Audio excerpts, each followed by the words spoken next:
Hello, I'm Andrew Gray. Welcome to my study. I'm the independent candidate for the Selby and Ainsty by-election. Now, today I want to talk to you about inflation and mortgages. It's what everyone is talking about and should be talking about.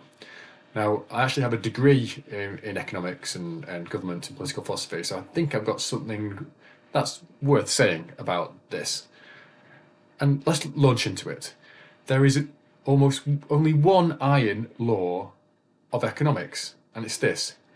If you print lots of money, which is exactly what happened during COVID to pay for furlough and loans and track and trace and all of that, if you print money, you will get inflation. And that's exactly what has happened.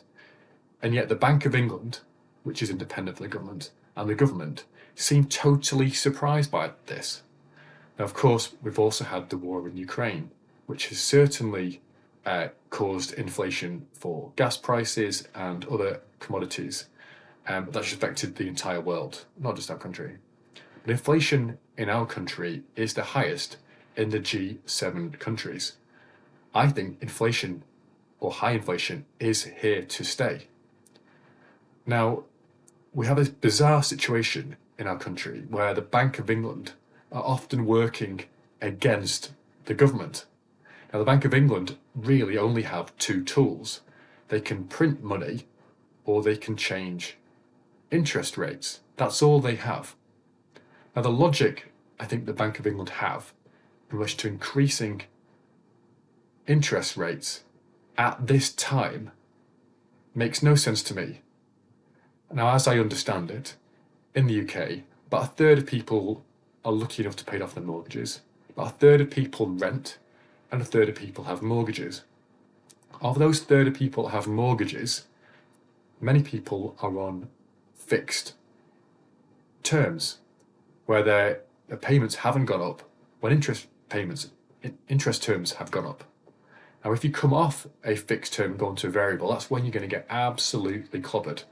Now, you might remember that Rishi Sunak, when he was Chancellor, reduced stamp duty about 2 years ago now, in the hope, and as he did it, to give rocket boosters to the housing market.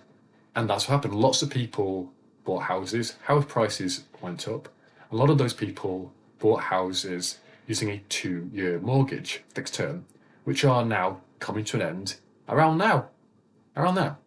So there is a huge increase in payments to mortgage companies around now, whilst wages are essentially reducing in their potency because inflation is high. So you have a big chunk of people, perhaps 15% of the UK, is getting absolutely clobbered by those high interest payments. To me, that's crazy because it isn't going to reduce inflation. In fact, it's going to do the opposite.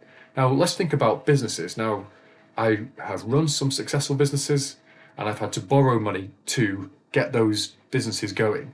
Now, if my interest payments for my business go up, I have to maintain profitability or just to break even, I have to increase prices. Therefore, if I have to pay higher interest, I have to increase prices, which knocks on into the economy. It's absolutely simple.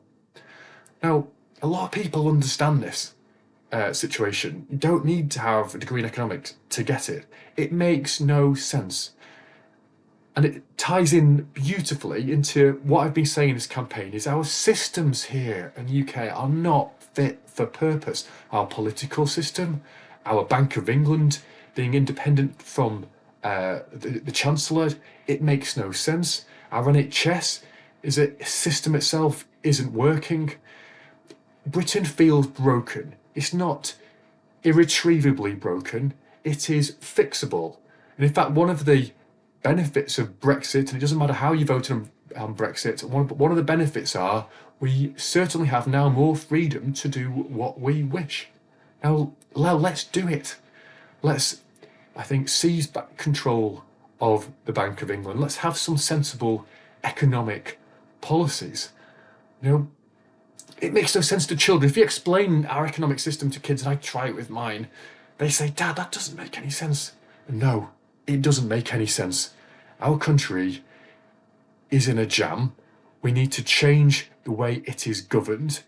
I'm suggesting something here very interesting on this campaign, and I really hope that it takes off and that other constituencies up and down this country start doing what we're trying to do here in Selby and Ainsty, listening to the constituents, because that's what a representative is supposed to do. Thanks.